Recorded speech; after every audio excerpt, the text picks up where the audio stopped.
আসসালামু আলাইকুম রহমতুল্লাহি ওবরকাতুহু। সম্মানিত দর্শক, ডক্টর মোহাম্মদ ইউনূস এখন কেমন আছেন? তাকে কেন্দ্র করে মানুষের আশা এবং আকাঙ্ক্ষা এখন কোন পর্যায়ে রয়েছে? তিনি কি ভালো করতে পারবেন এবং তার দ্বারা জাতির যে আশা এবং আকাঙ্ক্ষা এগুলো কি পূর্ণ হবে, নাকি তার বিষয়ে মানুষের যে আশাবাদ এটি শূন্যে নেমে গিয়েছে? এই বিষয়গুলো নিয়ে আলোচনা করব। তো আলোচনা শুরু করার আগে আপনাদের একটা বিষয়ে দৃষ্টি আকর্ষণ করতে চাই। সেটি হলো যে একটি জিনিস ভালো আছে কিনা, একটি অফিস ভালো চলছে কিনা, একজন মানুষ সুস্থ আছেন কিনা, স্বাভাবিক আছেন কিনা, বা একটি পরিবারে আপনি যখন ঢুকবেন সেই পরিবারটার সবকিছু স্বাভাবিক আছে কিনা, এটা বুঝবেন কি করে? প্রথমত হলো যে মানুষের ক্ষেত্রে পরিপাটি বেশ ভরসা। সে দরিদ্র হোক, যা কিছু হোক না কেন, তার সুন্দর একটি পোশাক পরিচ্ছদ থাকতে হবে, পরিচ্ছন্ন। পরিবারে যদি যান, ছোট হোক বাসা, এক রুমে থাকুক, কিন্তু সাজানো গোছানো, চারিদিকে ময়লা আবর্জনা থাকা চলবে না। তো আপনি খুব বড় একটি রাজপ্রাসাদে থাকেন, কিন্তু ওখানে একটা চামচিকা, নিচে একটা তেলাপোকা, বাড়ির চারিদিকে সব এলোমেলো, গাছের পাতাগুলো সব পড়ে আছে। স্পষ্টতই ধরে নেবেন যে এই জমিদার বাড়িটি দেউলিয়া হতে বসেছে বা দেউলিয়া হয়ে যাচ্ছে। সেই দিক থেকে এখন ডক্টর মোহাম্মদ ইউনূসকে যদি আপনাদের বিশ্লেষণ করতে হয়, বিচার করতে হয়, তাহলে সবার আগে উনি যে বাড়িটিতে থাকছেন সেই বাড়িটির দিকে লক্ষ্য রাখুন, অর্থাৎ যমুনা।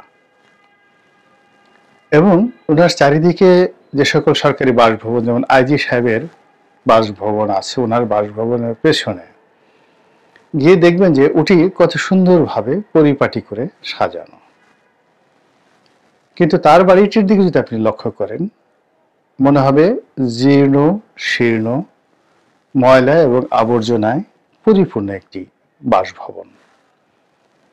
এর যে দেয়াল রয়েছে, দেয়ালের পরতে পরতে রয়েছে সেখানে ময়লা এবং আবর্জনা।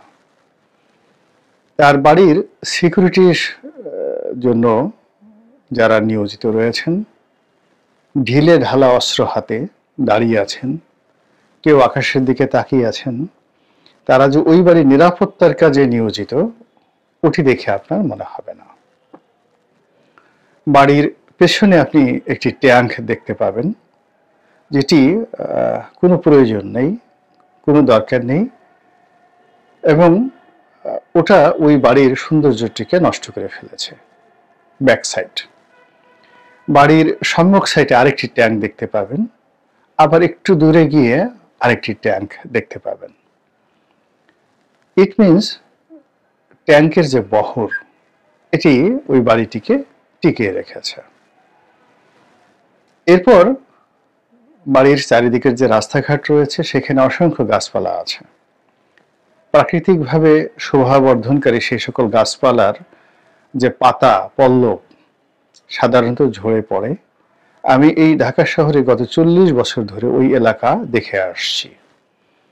রমনা পার্কে হাঁটাহাঁটি করি এবং ওই এলাকার রাস্তাঘাট কিভাবে মেনটেন হয়, আমার কাছে মনে হয়েছে টিল নাও, আজকের দিন পর্যন্ত, যদি আপনি মিন্টু রোড ধরেন, বেইলি রোড ধরেন, তারপর সার্কিট হাউস রোড ধরেন, এই সকল রাস্তাগুলোর মধ্যে এই মুহূর্তে সবচেয়ে নোংরা, আবর্জনাময় এবং পতিত পত্রপল্লব, গাছ থেকে ঝরে পড়া যে পাতা রয়েছে, সেগুলোর সমাহার ডক্টর মোহাম্মদ ইউনূসের সরকারি বাসভবনের সামনে। অর্থাৎ ওটা পরিষ্কার করার মতো মন মানসিকতা আগ্রহ উদ্দীপনা কারোরই নেই, প্রয়োজনে কেউ মনে করছেন না। যিনি থাকছেন তিনি ওটাকে পরিচ্ছন্ন করার প্রয়োজন মনে করছেন না। আর যারা ওনার সঙ্গে আছেন তারা সবকিছুতে নজরদারি করছেন, কিন্তু ওই বাড়ির সৌন্দর্য বর্ধনের জন্য কেউ নজরদারি করছেন না। এটার অর্থ তিনি ভালো নেই, নিঃসঙ্গ, এবং তাকে নিয়ে কারোরই কোনো আশা নেই, ভরসা নেই। আশ্চর্যজনক ব্যাপার হলো ঠিক একই অবস্থা কিন্তু শেখ হাসিনার ক্ষেত্রে হয়েছিল শেষ বছর 2-3 বছর ধরে। এভাবেই তার যে বাসভবন, সেটি তার স্বামীর বাসভবন সুধা সদন, সেখানে সেনাবাহিনীর দায়িত্বরত ছিল। একেবারে সেই বিশাল পুলিশের একটা তাঁবু ছিল, সেখানে ইচ্ছে মতো কুকুরে পায়খানা করত, কাকেরা পায়খানা করে যেত, এবং বাড়ির চারিদিক থেকে দেখলে মনে হতো যে ওটা একটা ভাগাড়। এটি ওনার ক্ষমতা হারানোর বছর 3 আগের থেকে কিন্তু ওইরকম ছিল। অথচ এই বাড়িটি যদি ফুলে ফলে শোভিত থাকতো এবং প্রতিদিন যদি ওটিকে 5 বার করে ঝাড়ু দেওয়া হতো, সামনের পিছের রাস্তা ধরে নেওয়া হতো যে শেখ হাসিনা সম্পর্কে মানুষের অ্যাটেনশন আছে। এবং আমি বলেছিলাম, আজকে যেমন ডক্টর মোহাম্মদ ইউনূসকে নিয়ে বলছি, ওই শেখ হাসিনার বাড়ির সম্পর্কেও আমি বলেছিলাম, কিন্তু কেউ এই বিষয়ে মনোযোগী হননি। তারপর তার যে পৈতৃক বাসভবন 32 নম্বর, সেটিও যে ধ্বংস হবে তার প্রমাণ হলো যে ওই বাড়ির সামনে এবং পেছনে ব্যারিকেড দিয়ে, 32 নম্বর রাস্তার এই মাথায় একটা ব্যারিকেড, ওই মাথায় একটা ব্যারিকেড দিয়ে পুরো বাড়িটিকে বলতে গেলে একটা দুর্গে পরিণত করা হয়েছিল। মানুষের জন্য ওটা অবারিত ছিল না। ফলে দেখুন 32 নম্বরের এখন কি অবস্থা হয়েছে। এরপর আপনি যদি গণভবনের কথা চিন্তা করেন, গণভবনের সামনের যে অংশটি, ও অংশটি ছিল ঢাকা শহরের মধ্যে সবচেয়ে দৃষ্টিকটু একটি অঞ্চল, একটি এলাকা। পুলিশের বেশ কয়েকটি কাঁটাতারের বেড়া, ব্যারিকেড, ভিতরে যারা দাঁড়িয়ে থাকেন, বাইরে যারা দাঁড়িয়ে থাকেন, তারপর ওই ভবনের চারিদিকে যে সকল ময়লা আবর্জনা ইত্যাদি, এবং ওই ভবনের ভেতরে যে গাছপালাগুলো ছিল, বিশেষ করে যেগুলো রাস্তার একদম কাছাকাছি, সেখানে প্রতিটি গাছপালা ধুলা বালিতে পরিপূর্ণ। এবং ওই গণভবনের যে দৃশ্য, বিশ্রী এবং বিসাদৃশ্য দৃশ্য, ওটার দিকে তাকালে যে কোনো লোকই বলতে পারেন যে শেখ হাসিনার পতন হচ্ছে এবং তার ব্যাপারে কারো কোনো আগ্রহ নেই, কারো কোনো আগ্রহ নেই। আপনি দেখবেন মানুষ যখন বুড়া হয়ে যায়, তার গালে আঁচিল হয়, মুখে গন্ধ হয়, চামড়া ঝুলে যায় এবং পৃথিবী তাকে ছেড়ে দেয়। তদ্রূপ আপনি যে কোনো একটা ভবন, যে কোনো একটা মানুষের পোশাক পরিচ্ছদ সবকিছু দেখেই বুঝতে পারেন যে তার অবস্থাটা কি। তো শেখ হাসিনার এই বিষয়টা হয়েছিল। একই অবস্থায় আমি এখন যমুনাকে কেন্দ্র করে দেখতে পাচ্ছি। এমনকি ডক্টর মোহাম্মদ ইউনূস এই ভবনে ঢোকার আগে যমুনার যে সৌন্দর্য ছিল, তার পাশে রাষ্ট্রীয় অতিথি ভবন পদ্মার যে সৌন্দর্য ছিল, কিংবা আরো সামনে আপনি যদি এগোন, সেখানে মন্ত্রীপাড়া ছিল, তারপরে প্রধান বিচারপতির বাসভবন ছিল। এই বাসভবনগুলোর যে সৌন্দর্য ছিল সব কিছু ফিকে হয়ে গেছে, এখন সেই সৌন্দর্য নেই। ইট মিনস এখানে যারা দায়িত্বরত রয়েছেন তারা কেউ এই ভবনগুলোর ভবিষ্যৎ, এই ভবনগুলোর মান মর্যাদা এবং এগুলোর আভিজাত্য নিয়ে ন্যূনতম তাদের কোনো বোধ নেই। ফলে পাবলিক আশা ছেড়ে দিয়েছে। 1 2 নম্বর হলো যে ডক্টর মোহাম্মদ ইউনূস সাহেব যখন ক্ষমতায় এসেছিলেন তখন সবাই তার কাছে চাইতেন, দূরে বসে চাইতেন, কাছে গিয়ে চাইতেন, সবাই তার কাছাকাছি যেতে চাইতেন, দাবি নিয়ে, দাওয়া নিয়ে। এবং এখন যে অবস্থা হলো, কেউ তার কাছে কোনো কিছু চাচ্ছেন না, কেউ তার কাছে কোনো কিছু ভিড় করছেন না, কোনো দর্শনার্থী নেই, কোনো শুভার্থী নেই, কোনো বন্ধু নেই, কোনো বান্ধব নেই।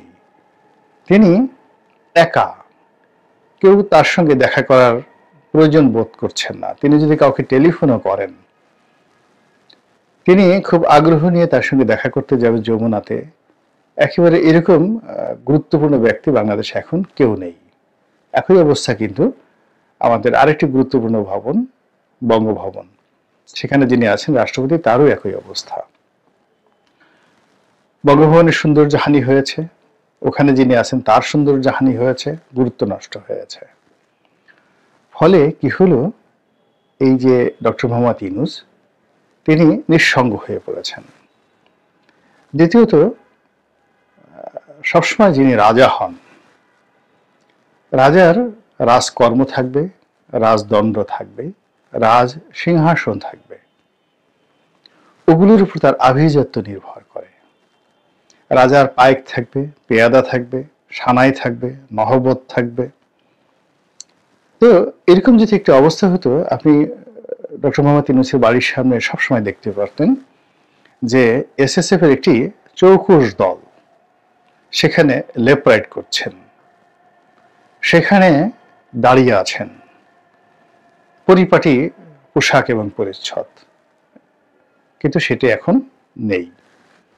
দ্বিতীয়ত, ওনার উজির থাকবেন, নাজির থাকবেন, অর্থাৎ এদেশের অভিজাত তন্ত্র যাদেরকে বোঝানো হয়, ব্যবসায়ী, আমলা, বুদ্ধিজীবী, তারা ওনার সঙ্গে যাবেন, সঙ্গ কামনা করবেন, তাদের সঙ্গে ওনার খাওয়া দাওয়া হবে, উৎসাহ হবে, পিঠা হবে, পায়েস হবে, পুলি হবে, অর্থাৎ ওটি হবে একটি আনন্দ আশ্রম।